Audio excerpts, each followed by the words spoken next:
Isang mapagpalang araw po, Kuya Chris, at sa lahat ng inyong tagapakinig. Tawagin niyo na lang po ako sa pangalang Mario, tubong Sorsogon sa isang liblib na barangay.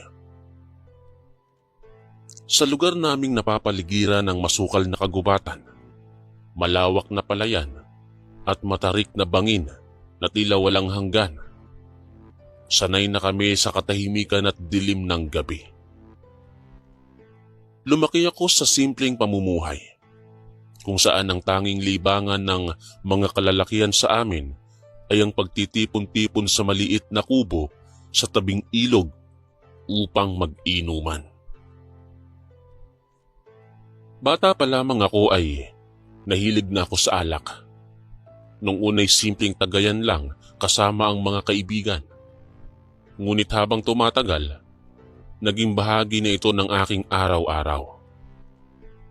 Sa bawat pagdiriwang, kasalman o binyag o kahit walang okasyon, palaging may dahilan para magbukas ng bote. Ang aming lugar ay malayo sa kabihasnan. Kung minsan, 3 oras ang lakad bago makarating sa pinakamalapit na bayan. Walang masyadong dumadaan na sasakyan. At kapag gabi, tanging liwanag ng lampara at apoy mula sa mga sulo ang umaalalay sa dilim. Ang katahimikan dito ay may kasamang kakaibang bigat, lalo na tuwing hating gabi. Minsan, tila may kung anong gumagalaw sa kagubatan, ngunit sanay na kami na binabaliwala ito. Sa aming bayan, hindi lingid sa kaalaman ng lahat ang mga kwento tungkol sa mga aswang.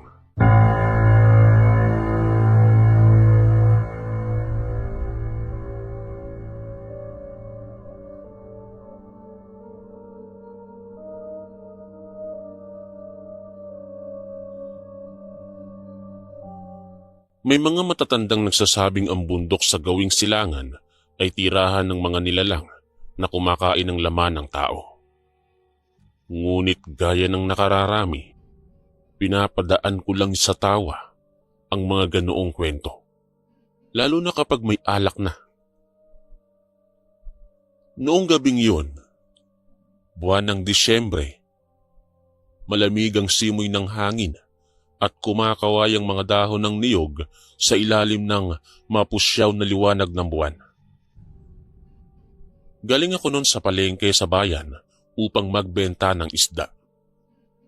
Pag-uwi ko, nadaanan ko ang ilang kakilala na nagyayayang uminom sa isang kubo na halos nasa gilid na ng kagubatan.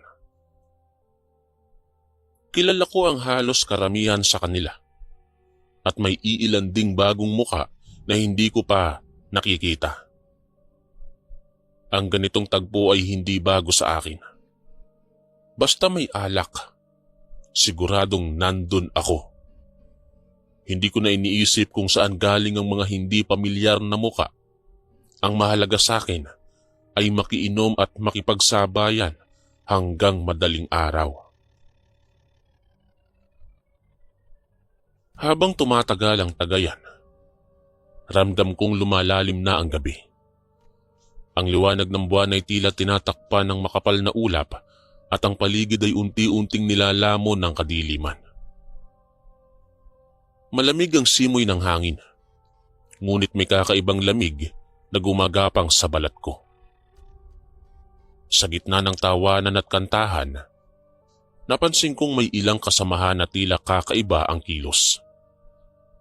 Tahimik lang sila, ngunit ang mga mata nila ay matatalim.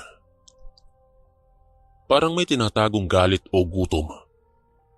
Sa tuwing magbubuhos sila ng alak sa baso ko, pakiramdam ko'y masyadong malagkit ang tingin nila sa akin. Maya-maya pa, napansin ko ring kakaiba ang lasa ng alak. May pait na hindi normal. Parang may halong mapaklang lasa na hindi ko maipaliwanag. Ngunit dahil sanay ako sa kahit anong klase ng inumin, hindi ko na lang ito pinansin. Patuloy lang ako sa pagbuhos ng alak sa aking lalamunan. Kasabay ng pag-init ng aking katawan. Unti-unti, parang humihigop din ng lakas mula sa akin ang bawat lagok. Hindi ko na namalayang halos wala na pala akong naririnig mula sa paligid.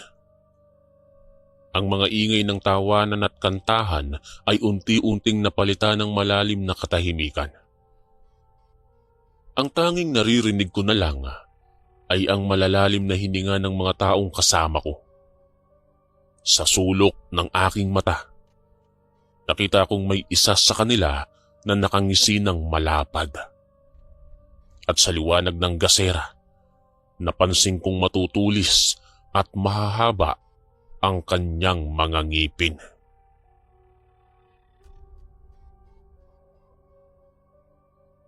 Biglang bumilis ang tibok ng puso ko. Pilit kong iniisip na baka epekto lang ito ng sobrang alak. Subalit sa kaibutura ng isip ko, may boses na nagsasabing hindi ito normal. Muli kong inikot ang paningin ko sa mga kasama ko at doon ko napansin ang mas nakakatakot na bagay. Ang balat ng isa sa kanila ay tila kumikintab at pumupusyaw. Para bang hindi na ito balat ng isang tao. Nang sandaling iyon, naalala ko ang mga kwento ng matatanda tungkol sa mga aswang na sumasama sa mga inuman sa liblib na lugar. Sila'y magpapakabait sa umpisa, makikisama at hihintayin ang oras kung kailan lasing na ang kanilang biktima para dalhin sa kung saan at patayin. Hindi ko alam kung matatawa ba ako sa naiisip ko o manghihilakbot, pero ramdam ko sa aking katawan na may masama silang balak. Habang nilalabanan ko ang hilo at bigat ng talukap ng aking mata, naramdaman kong may malamig na kamay na humawak sa balikat ko. At sa pagtingin ko, isang pares ng pulang mata ang bumungad sa akin. At bago pa ako makasigaw, biglang may humawak sa magkabilang braso ko. Sa loob ng kubo ay wala ng ingay. Tanging tunog ng hangin at kaluskos mula sa labas ang gumugulo sa katahimikan. At doon ko napagtanto, hindi ako nakikipag-inuman sa mga tao.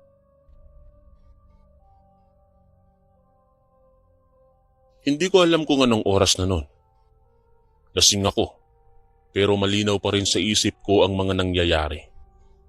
Ramdam ko ang bigat ng mga kamay na nakahawak sa akin. Matitigas, malalamig, at parang bakal na hindi ko matanggal. Pilit kong inaangat ang katawan ko, ngunit parang tinatakasan na ako ng lakas. Para akong lantang gulay na nakaupo sa isang silyang hindi ko makita. Sa sulok ng aking mata, napansin ko ang isa sa kanila na nakayuko. Tila inaamoy ang hangin sa paligid. Ang dila niya ay mahaba at maninipis. Lumalabas-pasok sa bibig niya na parang ahas na nagtatansya ng biktima.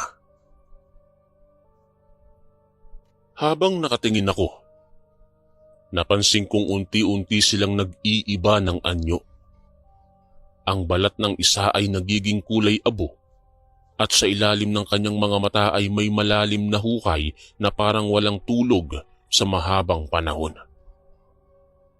Ang ngipin nila'y humahaba, nagiging mas matalim sa bawat segundo. Sa bawat paghinga ko, mas lalong bumibigat ang paligid. Para bang may humihigot ng hangin mula sa akin. Hindi ko alam kung anong plano nila, pero isang bagay ang malinaw. Ako ang napiling biktima. Ang iba sa kanila ay nakaupo lang. Nakatingin sa akin na para bang tinitimbang kung sapat na ba ang laso ng alak para tuluyan akong mawalan ng malay. Napansin ko ring wala na ang mga bote ng alak sa mesa. Sa halip, may maliit na tapayan na kulay itim na nakapatong doon. Mula sa distansya, naaamoy ko ang matapang na amoy nito. Hindi amoy alak, kundi parang amoy ng dugo at bulok na karne na pinagsama. Sa gilid ng kubo, may isang nakatayo na tila pinakamatanda sa kanila. Mahaba ang buhok niyang kulay puti at ang balat niya ay kulubot na parang balat ng tuyong kahoy. Pero ang mga mata niya, kulay pula na mas pula pa sa apoy ng gasera. Sa bawat iglap ng kanyang tingin, ramdam kong para bang nakikita niya ang lahat ng iniisip ko. Bahagya siyang ngumisi at doon ko nakita ang mahaba niyang pangil na kumikislap sa liwanag. Dahan-dahan silang lumalapit sa akin. Paikot-ikot, parang mga gutom na hayop na nagpapalibot sa kanilang huli. Ang mga paa nila ay halos walang ingay. At kahit saan ko idako ang paningin ko, wala akong makitang daan para makatakas. Sa labas ay naririnig ko ang pag-ugong ng hangin at sa ilalim ng tunog na iyon, may mahina akong naririnig na tila iyak ng sanggol. Ngunit alam ko sa mga kwento, yun ay isa lamang sa mga panlilinlang ng mga aswang upang mailabas ang biktima sa ligtas na lugar para sa kanila. Unti-unti ay naramdaman kong mas bumibigat ang ulo ko. Ang paningin ko ay lumalabo at tila ba may pumapasok na malamig na hangin sa loob ng aking dibdib. Alam kong kapag tuluyan na akong nawalan ng malay, wala na akong kaligtasan. Pilit kong nilalabanan ang hilo. Iniisip ang mga payo ng matatanda sa aming baryo na kapag naramdaman mong may aswang sa paligid, dapat kang magdasal sa isip mo at iwasang magpakita ng takot. Pero paano kang hindi matatakot kung kaharap mo mismo ang mga nilalang na akala mo'y gawa-gawa lang? Sa gilid ng kubo, napansin ko ang isang maliit na bintana na natatakpan ng lumang katsa. Kahit halos hindi ko na maigalaw ang katawan ko, pinilit kong igapang ang aking mga paa palapit doon. Ngunit bago ko pa marating yon, may humarang sa akin. Isang matangkad na nilalang na balingkinitan ng katawan, ngunit ang balat ay parang pinalibutan ng itim na kaliskis. Ang mukha niya ay halos wala ng anyo ng tao at ang hininga niya ay mabigat at mabaho, parang mula sa bulok na hukay. Lumapit siya sa akin hanggang maramdaman ko ang init ng kanyang hininga sa aking liig. Sa malapitan, kita ko ang mahahaba niyang kuko na parang mga patalim na handang sumaksak sa aking balat. Itinaas niya ang kamay niya at sa sandaling yun, ramdam kong malapit na ang katapusan ko. Ngunit bago niya ako masakmal, may narinig kaming malakas na sigaw mula sa labas. Isang tinig na parang galit na galit. Napahinto silang lahat. Nagtitigan at sa isang kisap mata, mabilis silang naglaho mula sa loob ng kubo. Naiwan akong nakalugmok sa sahig. Habol-habol ang hininga at hindi alam kung kanino galing ang sigaw na yon. Nakahandusay ako sa malamig na sahig ng kubo. Hingal at basang-basa ng pawis. Ramdam ko pa rin ang bigat ng gabi. Isang presensyang tila bumabalot sa buong paligid. Ang mga aswang ay naglaho na sa isang iglap matapos marinig ang malakas na sigaw mula sa labas. Ngunit hindi yon nakapagbigay ng ginhawa sa akin. Bagkus ay mas lalo pa akong kinilabutan, sapagkat hindi ko alam kung ang sigaw bang iyon ay galing sa tao o isa pang nilalang na mas nakakatakot pa sa kanila. Mabigat ang aking ulo at nanginginig pa rin ang aking mga kamay. Pinilit kong igapang ang sarili ko palapit sa maliit na bintana. Sa labas, madilim ang kagubatan. Tanging manipis na sinag ng buwan ang nagbibigay liwanag sa mga dahon ng kawayan at punong niyog. Wala akong makita kung sino ang sumigaw. Ang katahimikan ay muling bumalik. Ngunit hindi iyon ordinaryong katahimikan. Parang lahat ng hayop sa paligid ay natahimik. Walang kahit anong huni ng kuliglig o iyak ng palaka. Sa ganitong katahimikan, alam kong may mabigat na mangyayari. Pinilit kong makatayo. Masakit ang aking tuhod at pakiramdam ko'y mababali ang aking likod sa bawat galaw. Habang dahan-dahan akong umaangat mula sa sahig, napansin kong may naiwan sa gitna ng mesa. Ang maliit na tapayan na nakita ko kanina. Nakasara ito gamit ang itim na tela na may kakaibang buhol. Kahit anong takot ang nararamdaman ko, may kung anong pumipilit sa akin na lapitan ito. Paglapit ko, sumalubong sa akin ang masangsang na amoy na halos magpaduwal sa akin. Hindi ko tinanggal ang takip, pero mula sa ilalim nito, may mainit-init na singaw na lumalabas at naririnig ko ang mahihinang bulong na parang galing sa ilalim ng tubig. Napaatras ako at halos madapa, sapagkat alam kong hindi yun basta-bastang bagay. Sa mga kwento ng matatanda, ang ganitong uri ng sisidlan ay ginagamit ng mga aswang upang itago ang dugo o laman ng kanilang mga biktima. At kung minsan ay maging bahagi ng ritual para palakasin ang kanilang kapangyarihan. Bumalik ang takot sa dibdib ko.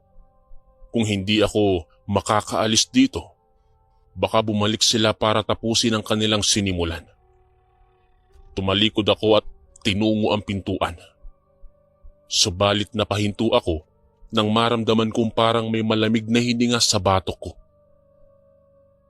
Matagal ako bago lumingon at doon ko nakita sa kanto ng kubo. May pares ng pulang mata na nakatitig sa akin. Hindi ko alam kung siya ba ang isa sa mga aswang na umalis kanina o isa na namang nilalang. Mabilis ang kanyang paghinga at sa bawat iglap ng liwanag mula sa lampara, unti-unti kong nakikita ang kanyang muka.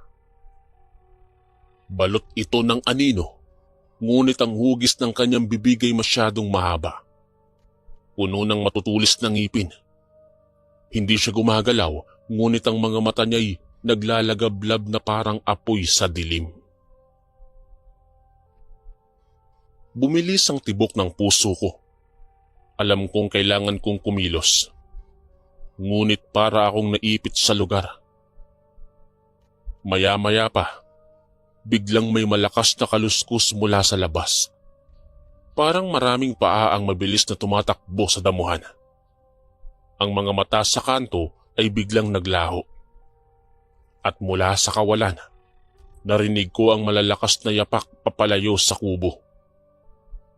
Muli akong naiwan sa gitna ng katahimikan, ngunit sa pagkakataong ito, mas mabigat at mas nakapangingilabot ang hangin. Lumabas ako ng kubo kahit nanginginig ang mga tuhod ko. Sa labas, halos hindi ko makita ang daan pabalik sa baryo. Ang kagubatan ay puno ng anino, at sa bawat sulok ay may pakiramdam akong may nakamasid sa akin. Sa di kalayuan, nakita ko ang manipis na liwanag ng buwan na tumatama sa isang makipot na daan patungo sa ilog. Kahit hindi ako sigurado, yun lang ang alam kong paraan para makatakas. Habang naglalakad ako, ramdam ko ang mga matang nakasunod sa bawat galaw ko. May mga kaluskos sa gilid ng daan at paminsan-minsan parang may dumadaplis sa balikat ko kahit walang tao. Pinilit kong wag lumingon, ngunit sa isang sandali, hindi ko napigilang sulyapan ang likod ko. Doon ko nakita ang isa sa kanila, nakasunod mula sa malayo. Matangkad, payat, at ang mukha ay kalahating tao, kalahating hayop. Mas binilisan ko ang aking hakbang. Ngunit habang papalapit ako sa ilog, naramdaman kong mas marami silang sumusunod. Sa bawat kaluskos, alam kong hindi lang isa o dalawa ang nasa paligid ko. Para silang mga mababangis na aso na dahan-dahan akong pinalilibutan. Hinihintay ang tamang oras para sumalakay. At sa mismong pagtuntong ko sa pampang ng ilog, narinig ko ang isang malakas na sigaw mula sa kabilang gilid. Isang tinig na hindi ko kilala, ngunit puno ng galit at tapang. Tumigil ako sa pagtakas nang marinig ko ang sigaw mula sa kabilang pangpang ng ilog na yon. Malakas ito at matinis at may kasamang bigat na tila gumigiba sa katahimikan ng gabi. Hindi ito sigaw ng takot, ito ay sigaw ng isang mandirigma. Sa paglingon ko sa bandang yon, nakita kong may aninong nakatayo sa gitna ng mga damuhan sa kabilang gilid. Hindi ko makita ng malinaw ang kanyang muka. Ngunit sa kanyang tindig at ang hawak na mahabang sibat na kumikislap sa ilalim ng liwanag ng buwan, alam kong hindi siya ordinaryong tao. Sa likod ko, naramdaman kong papalapit ang mga aswang.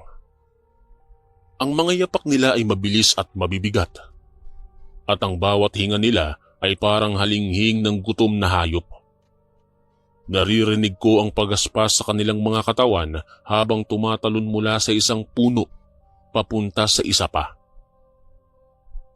Ang ilan sa kanila'y gumagapang sa damuhan na parang mga ahas, mabibilis at marahas.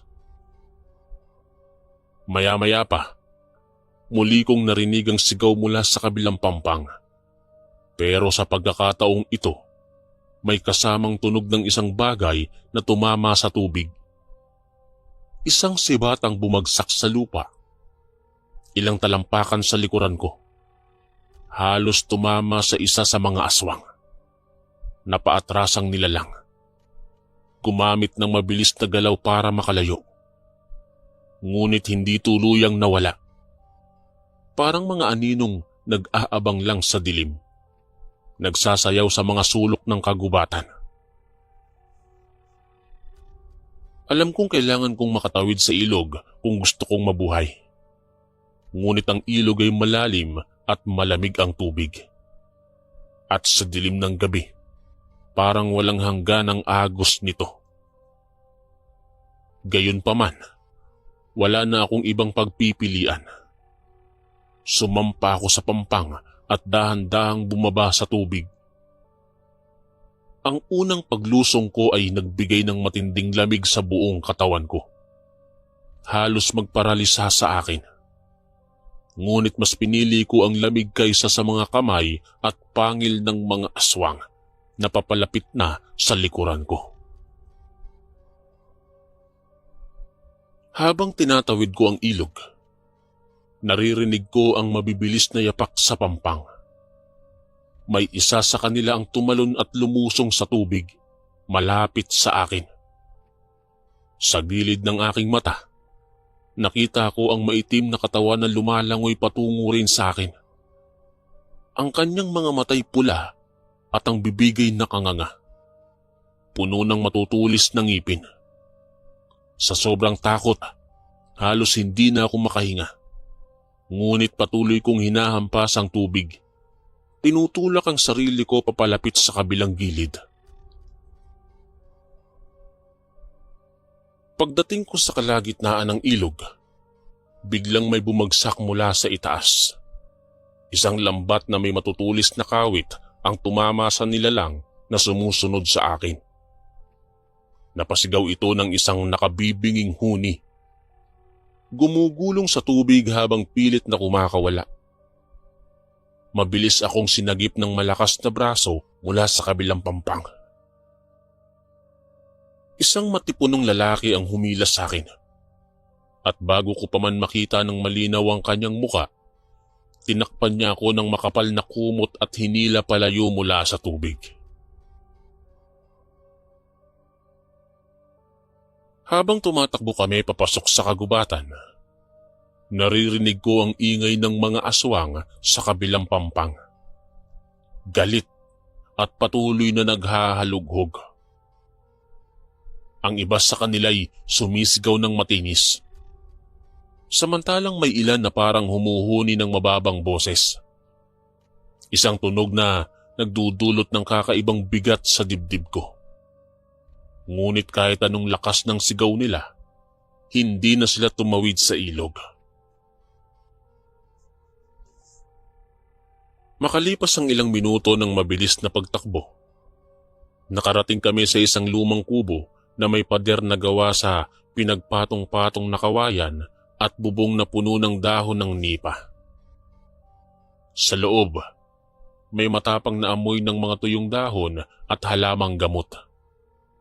Doon lang ako nakahinga ng maluwag, bagaman nanginginig pa rin ang buong katawan ko. Hindi nagtagal, nagsalita ang lalaki. Mababa at matatag ang tinig. Ngunit kahit hindi ko na ulitin ang eksaktong sinabi niya, malinaw sa akin ang mensahe. Alam niya ang tungkol sa mga nilalang na humahabol sa akin. At alam din niya kung paano ko sila maiiwasan. Sa kanyang mga mata, nabasa ko ang babala. Wag na wag akong babalik sa kubong iyon at wag na wag din akong makikiinom o makikisalamuha ng inuman sa mga hindi ko kilala sa aming lugar. Sapagkat hindi lahat ng ngumingiti sa iyo ay tao. Kinabukasan, nang magbalik ang liwanag ng araw, nakabalik ako sa aming baryo. Tahimik akong umuwi. Walang sinabihan ng buong nangyari. Ngunit mula noon, tuwing gabi, naririnig ko pa rin sa malayo ang mga huni at sigaw mula sa kagubatan. Paalala na hindi lahat ng inuman ay para sa kasayahan at minsan, ang alak ay pain para sa mga nilalang na gutom sa laman ng tao. Hanggang ngayon ay dala ko ang gabing iyon sa aking alaala. Ang gabing halos mawala ang aking buhay sa kamay ng mga aswang sa liblib na lugar ng Sorsogon. Ako po si Mario, ang inyong kaistorya.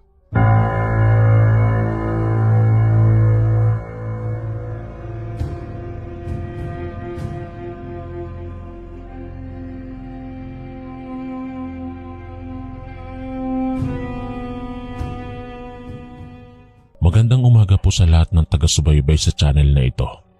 At sa iyo po, Kuya Chris. Bilang pasimula po sa aking kwento, nais kong ipakilala ang sarili ko sa inyo. Ako po si Tasyo, pero hindi ko po tunay na pangalan. Isang masayahing matanda na naninirahan sa isang maliit na nayon sa kanayunan. Ang nayon namin ay napapaligiran ng mga bukirin at malalawak na kagubatan. Dito nagtatanim ang karamihan sa mga kababayan ko ng palay at iba pang halaman. Mapayapa ang buhay naming mga taga-nayon. Nakatira ako kasama ang aking mag-asawang anak at kanilang dalawang maliliit pang mga supling.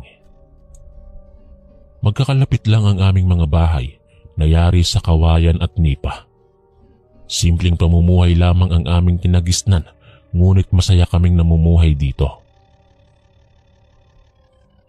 Tuwing umaga, maaga akong nagigising upang mag-alaga ng aming mga hayop at mag-ayos ng aming hardin. Pagkatapos kong pakainin ng aming mga manok at baboy, aayusin ko na ang aking mga kagamitan sa pangingisda. Magmula pa noong bata ako, mahilig na ako sa paghuli ng isda. Ito ang aking paboritong libangan tuwing wala akong ibang ginagawa. Sa tuwing walang pasok ang aking mga apo, isinasama ko sila sa ilog upang turuan silang mangisda. Nagkukwentuhan kaming maglololo habang hinihintay na kumagat ang isda sa lambat. Napakasaya naming magkakapamilya tuwing nagsasama-sama kami sa ganitong mga pagkakataon. Ngayong umaga, mag-isa akong pupunta sa aming paboritong pangisdaan. Maaga pa lamang, ngunit kita ko nang umaawit na ang mga ibon at unti-unting sumisikat ang araw. Malamig pa ang simoy ng hangin habang ako'y naglalakad patungo sa ilog na aming pinagkukunan ng isda. Dala-dala ko ang aking mga kagamitan sa pangingisda upang maghapon akong makapangisda ng walang abala. Pagdating ko sa ilog, dahan-dahan kong nilulan ang aking lambat. Ang bawat kilos ay binibigyang pansin ko upang masiguro ang magandang bunga ng aking pangingisda sa araw na ito. Ilang saglit pa ang lumipas. Nakahuli na ako ng ilang pirasong talangka at 2 malalaking tulya. Samantala, naririnig ko ang mahinahong pagaspas ng mga dahon ng puno at malambing na tunog ng tubig. Tahimik dito maliban sa mga tunog na likha ng kalikasan. Nakakapagpaalala ito sa akin ng aking kabataan nung puro lang kagubatan ng aming nayon. Ngayon ay patuloy ang pag-unlad at dahan-dahang nagbabago ang aming nayon. Patuloy akong naghahagis ng aking lambat nang biglang may marinig akong mahinang tinig na tila nag-aalok ng mga bagay. Napalingon ako at nakita ang isang estranghirong lalaki na may dalang bayong. Mukhang naglalako ito ng mga paninda sa aming nayon. Dahan-dahan siyang lumapit sa akin habang patuloy sa pag-alok ng kanyang mga paninda. Pagkatapos kong makipag-usap sa estrangherong lalaki, ipinagpatuloy ko ang aking pangingisda. Muli akong naghagis ng lambat at naghintay ng ilang sandali. Maya-maya pa ay may nahuli na naman akong isa pang malaki at matabang talangka. Habang abala sa aking ginagawa, napaisip ako sa estranghirong lalaki na kanina ko lang nakausap. May kakaibang kutob ako sa kanya pero hindi ko maipaliwanag kung bakit.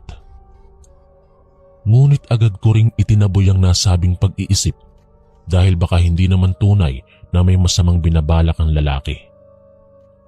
Sa halip, pinagtuunan ko na lang ng pansin ang aking pangingisda. Tiningnan ko ang aking huli na puno ng iba't ibang klase ng isda ang aking balde. Alam kong magiging masagana ang aming hapagkainan mamayang gabi. Masayang-masaya ako dahil napakaraming isdang maiiuwi ko para sa aking pamilya. Habang patuloy sa pangingisda, naalala ko bigla ang aking mga apo. Sila ay maliliit pa lamang pero gustong-gusto na nilang sumasama sa akin tuwing pumupunta ako dito sa ilog. Lalo na si Luis, ang aking panganay na apo. Madaldal iyon at hindi tumitigil sa pagsasalita habang nasa ilog kami. Ngumingiti ako habang naaalala ang huling pagpunta namin dito. Tinuruan ko noon si Luis kung paano ilunsad ng maayos ang lambat para madali itong kumagat sa isda. Sa umpisa ay medyo nagkamali siya ng paghahagis kaya nabitawan niya agad ang lambat at hindi ito gumana. Pero sa pangalawang pagkakataon ay successful na siyang nakapaghagis nito at nahuli ang kanyang unang huling isda.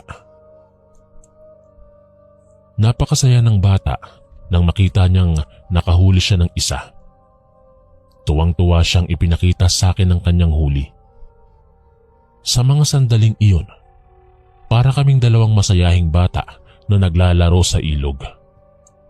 Walang humpay ang kanyang kwento habang naglalakad kami pauwi. Puno ng saya at excitement ang kanyang mga mata.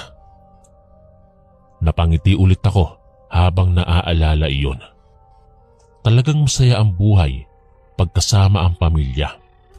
Sila ang nagpapagaan ng aking puso at nagbibigay kasiyahan sa araw-araw kahit napakasimple ng aming pamumuhay. Busog kami sa saya at pagmamahalan. Maya-maya ay napuno na ang aking balde ng iba't ibang klase ng isda. Tiningnan ko ang langit at napansin kong papalubog na ang araw. Mukhang oras na para umuwi at maghanda ng hapunan. Dahan-dahan akong tumayo at inayos ang aking mga kagamitan. Binitbit ko ang aking balde na puno ng huli bago naglakad patungo sa daan. Naglalakad ako pauwi nang makasalubong ko muli ang estrangherong lalaking kanina ko lamang nakausap. Nandoon pa rin siya sa tabi ng daan, nag-aalok ng kanyang mga paninda sa sino mang dumadaan. Ngumiti siya nang makita niya ako at muling nag-alok ng kanyang mga paninda. Pero sa pagkakataong ito ay lalong tumibay ang aking kutob na may kakaiba sa lalaking ito. Habang nakatitig sa estrangherong lalaki, bigla ko na lamang naalala ang babala sa amin ng aming mga ninuno tungkol sa mga nilalang na nagpapanggap na tao. Mayroong mga kwento sila tungkol sa mga aswang na naglalakad sa gabi at pumapasok sa mga nayon upang manghuli ng mga inosenteng tao. Ngunit agad kong iwinaksi ang nasabing pag-iisip. Hindi naman siguro totoo ang mga kwentong iyon. Mga paniniwala lamang iyon ng mga ninuno namin noong panahon. Sabi ko sa aking sarili. Sa halip, tinanong ko ang lalaki kung ano ang kanyang mga paninda. Sumagot siya at ipinakita ang laman ng kanyang bayong. Mga piraso ng karne. Karne ng baboy ito. Bagong katay lang kahapon. Gusto mo bang bumili? Ang sabi ng lalaki. Sa unang pagkakataon, medyo nangamba ako dahil hindi ko alam kung saan nanggaling ang karne. Ngunit napansin kong mukhang sariwa nga ito at maganda ang kulay. Bukod doon, naisip ko na magandang pandagdag ito sa aming hapunan mamayang gabi. Kaya't napagdesisyonan kong bumili ng ilang piraso mula sa kanya. Ipinagpalit ko ang ilang piraso ng aking huli sa 1 kilo ng karne. Masaya ang lalaki sa aming transaksyon. Kaagad niya akong binigyan ng isang supot na may lamang karne bago pa man ako makapagbago ng isip. Pagkatapos ay nagpaalam na siya sa akin at nagpatuloy sa paglalakad. Samantala, ako naman ay nagmamadaling umuwi dahil malapit ng magdilim. Nais kong maabutan ng hapunan ng aking pamilya. Habang naglalakad, hindi mapakali ang aking damdamin. May maliit na boses sa loob ko na nagsasabi na baka may hindi tama sa estrangherong iyon. Ngunit pilit kong pinatatahimik ang nasabing boses. Masama ba ang magpalit ng isda para sa karne? Normal lang naman yun dito sa amin. Sabi ko sa aking sarili upang mapanatag ang loob ko. Pagkarating ko sa bahay, agad kong ibinida sa aking pamilya ang aking mga nahuling isda. Nakangiting sinabi ko rin sa kanila na mayroon pa akong dagdag na karne para sa aming hapunan. Ngunit imbis na masayang batiin ako, nag-alala ang aking asawa nang malaman kung saan ko nakuha ang karne. Kaagad niyang sinabi na delikado raw ang tanggapin ng mga bagay mula sa mga taong hindi namin kilala. Nang marinig ito ng aking mga anak, pumayag sila sa sinabi ng kanilang ina. Sabi nila na mas mainam daw na ibalik ko na lamang ang karne at huwag nang tanggapin mula sa estranghero. Sa unang pagkakataon Nagalit ako dahil para sa akin ay walang masama sa aking ginawa. Gusto ko lamang silang pasayahin sa pamamagitan ng pagdadagdag ng ulam namin. Ngunit nang makita kong nag-aalala talaga ang aking pamilya, umayag na rin ako sa kanilang hiling. Kaya't kinuha ko muli ang supot ng karne at nagpasyang ibalik ito sa estrangherong lalaki. Habang papalabas ng aming bakuran, tinignan kong muli ang nilalaman ng supot at doon ko lang napansin ang kakaiba sa karne. Habang tinitingnan ng karne, bigla kong naalala ang mga kwento ng aking mga ninuno tungkol sa mga aswang. Ayon sa kanila, mahilig daw kumain ng laman ng tao ang mga ganitong nilalang. Dahil doon, kumuha ako ng isang piraso at masusing tinignan. Sa unang pagtingin, mukhang normal lang itong karne ng hayop. Ngunit nang mas binusisi, napansin kong may bakas ng ugat at balat na kakaiba ang tekstura kumpara sa karne ng baboy o baka. Dahil doon, dumapo ang malaking agam-agam sa aking isipan. Paano kung hindi pala ito tunay na karne ng hayop? Kung hindi, ano nga ba ang nilalaman ng supot na ito? Tanong ko sa aking sarili. Upang malinawan, naisip kong subukin ito sa paraang alam ng aming mga ninuno. Kumuha ako ng ilang piraso ng kalamansi na malapit sa aming kusina. Piniga ko ang mga ito sa isang mangkok at saka ibinabad doon ng isang piraso ng nasabing karne. Ginalaw ko ng bahagya ang mangkok upang siguraduhin na natatamaan ng katas ng kalamansi ang buong piraso ng karne. Pagkatapos, hinintay ko kung ano ang magiging reaksyon nito. Alinsunod sa kwento ng aking mga ninuno, kapag tunay na karne ng hayop, walang magiging epekto ang katas ng kalamansi dito. Ngunit kung ito'y karne ng tao o nilikha ng masamang engkanto, magkakaroon ito ng kakaibang reaksyon. Habang hinihintay, dumapo ang katahimikan sa paligid. Tanging tunog lamang ng malakas kong tibok ng puso ang aking naririnig. Maya-maya'y may nakita akong pagbabago sa karne. Unti-unting lumalabas ang kakaibang amoy nito. Tila ba bulok na itlog na matagal nang hindi na ilabas. Bukod pa rito, nagsimula na itong maghiwa-hiwalay na animoy ubod na ng tagal magmula ng katayin. Ngunit ang talagang ikinagulat ko, may tumutulo na kakaibang manipis at maputik na substance mula rito. Ito ang lalong nagpalakas ng aking agam-agam na hindi ito tunay na karne ng baboy o baka. Dahil sa takot, agad kong itinapon ang naturang karne. Tinakpan ko ng maraming lupa ang supot kung nasaan ito upang hindi makita ng iba pang tao. Pumasok ako sa loob ng bahay nang nanginginig ang aking mga tuhod. Doon ko na lamang sinabi sa aking pamilya ang nangyari. Kaagad silang natakot at niyakap ako. Sabi nila, buti na lamang at hindi ko kinain ang nasabing karne. Mabuti na ring sinunod ko ang payo nila na ibalik ito agad sa estranghero. Ngunit ang tanong, sino nga ba talaga ang lalaking yon? At kung hindi karne ng hayop ang ipinagpalit niya sa akin, ano nga ba iyon? Nag-usap-usap kami ng aking pamilya at napagpasya naming abangan ang pagdating muli ng estranghero. Kapag bumalik siya, kakausapin namin siya at hihilingin na ipaliwanag ang lahat. Kailangang malaman ng buong nayon kung ano ang tunay niyang motibo.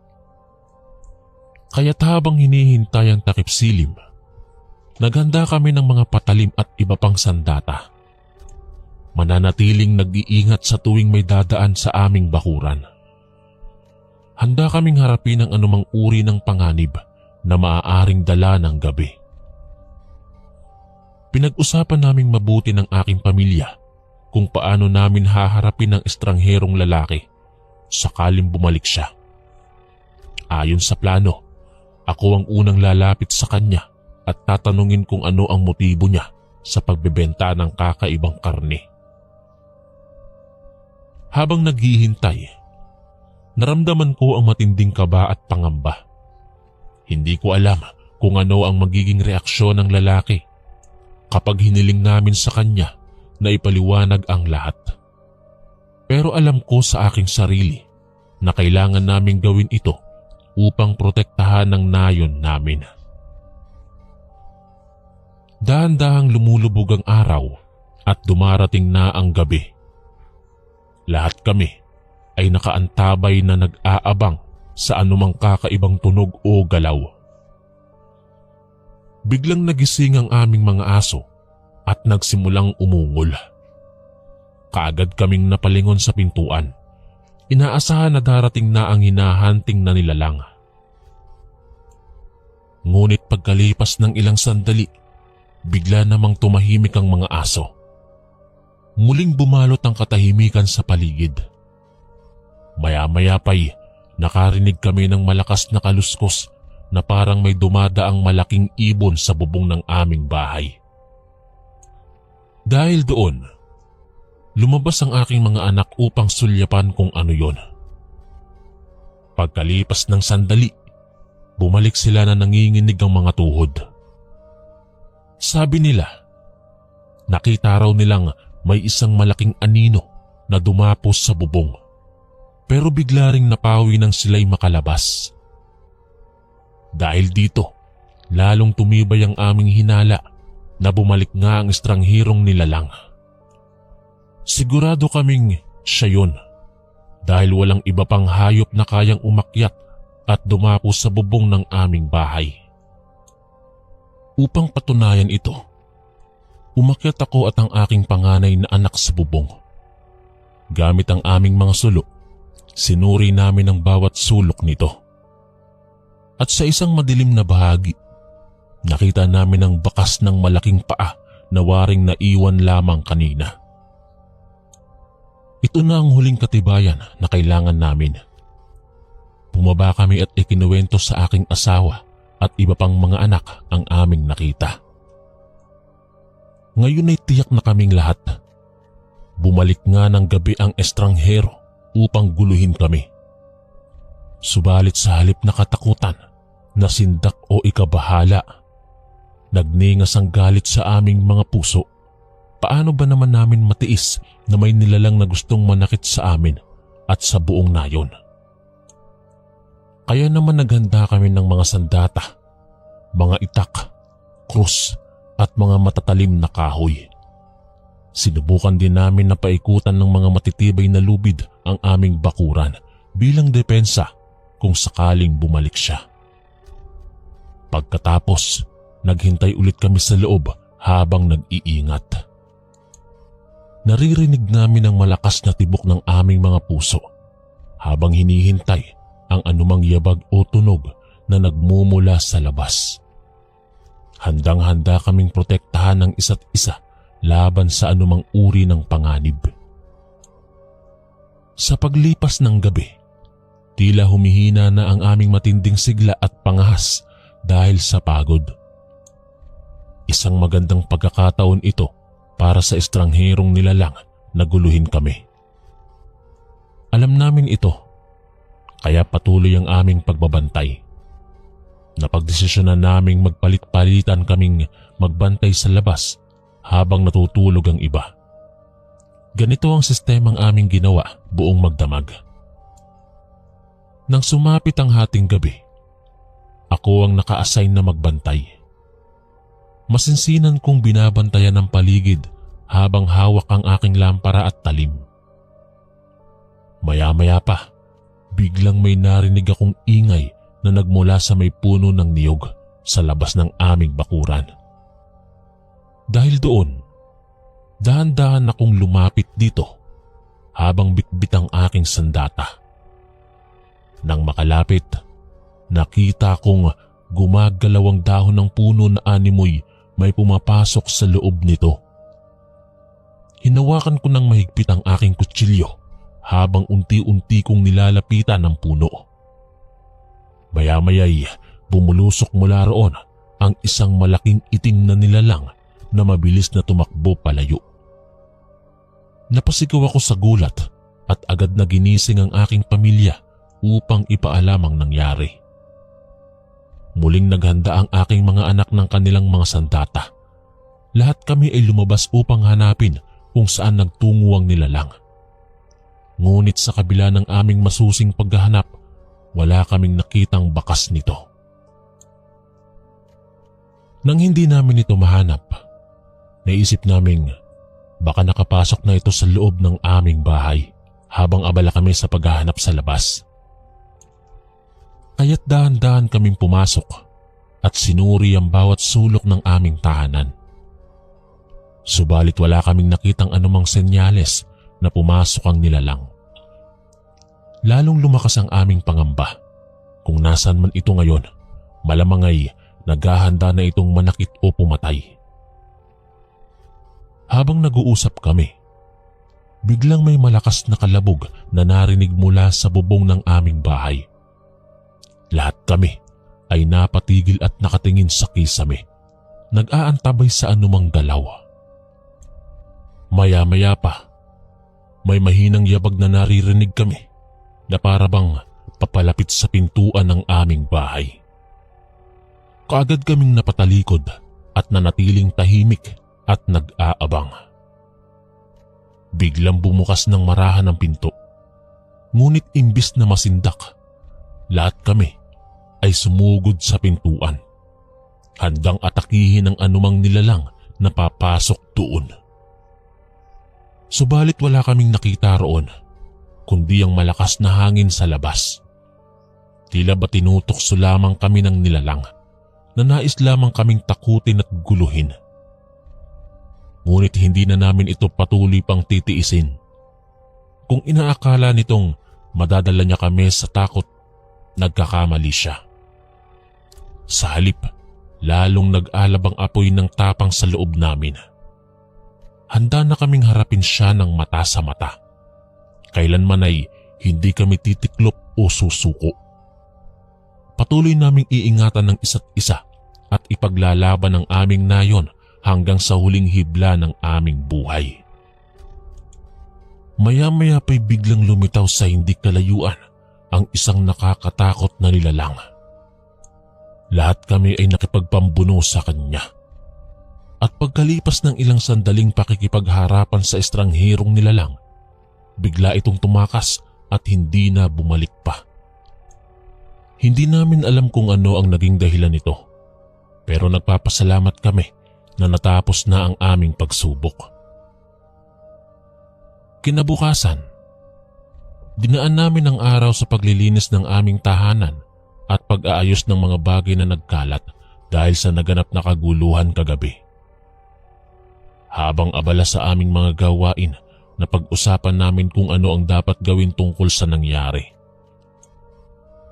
Una, napagdesisyonan namin na ilibing ang supot ng kakaibang karne na iniwan ng estranghero. Kahit ano pa ito, hindi namin ito dapat hayaang makita ng iba pang tao sa nayon.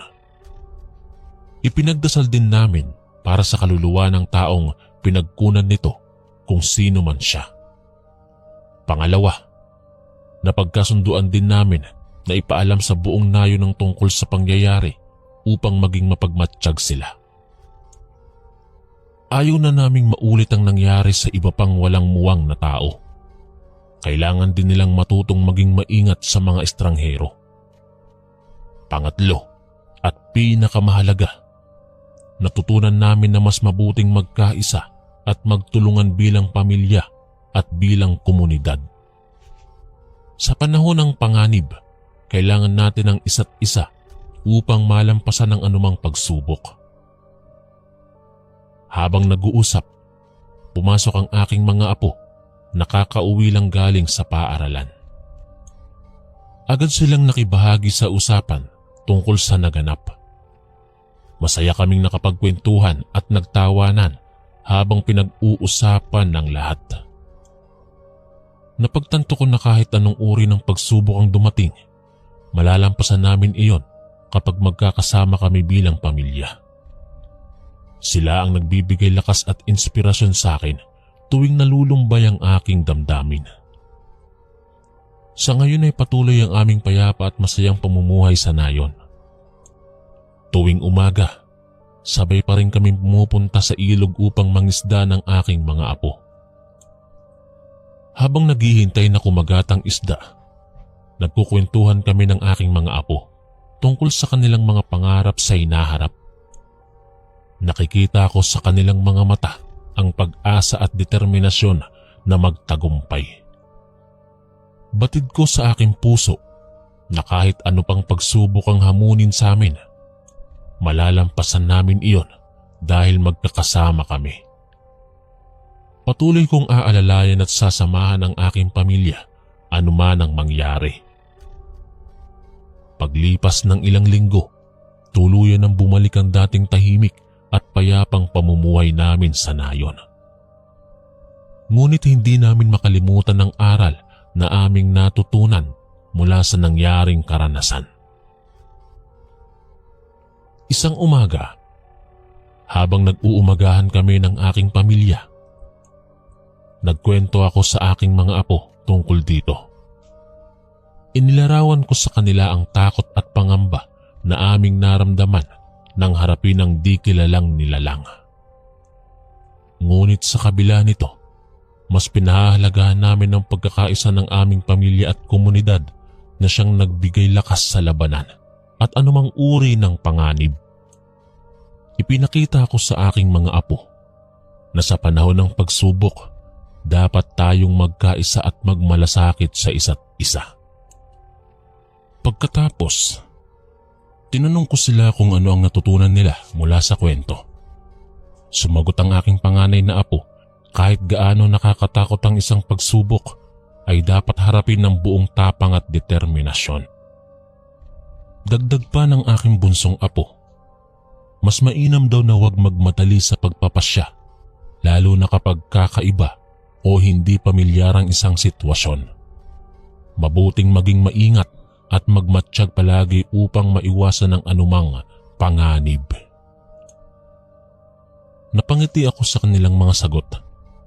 Mukhang naunawaan nga nila ang aral mula sa naganap. Ipinaliwanag ko sa kanila na mahalaga ang maging mapanuri sa mga bagay-bagay at huwag agad maniwala o tumugon ng hindi nag-iisip. Pagkatapos, sinabihan ko sila na samahan nila ako sa pangingisda kinabukasan. Gusto kong turuan silang maging mapagmatsyag sa paligid habang nasa ilog kami. Kailangan nilang matutong maging alerto sa anumang kakaibang pangyayari. Kinabukasan, masayang magkakasama kaming nagtungo sa aming paboritong pangisdaan. Habang naghahagis ng lambat, tinuturuan ko sila kung paano suriin ang paligid para sa anumang senyales ng panganib. Palagi kong ipinapaalala na maging maingat sa mga estranghero at huwag agad magtiwala rito. Sa huli, nagawa nilang maayos ang aking mga tagubilin.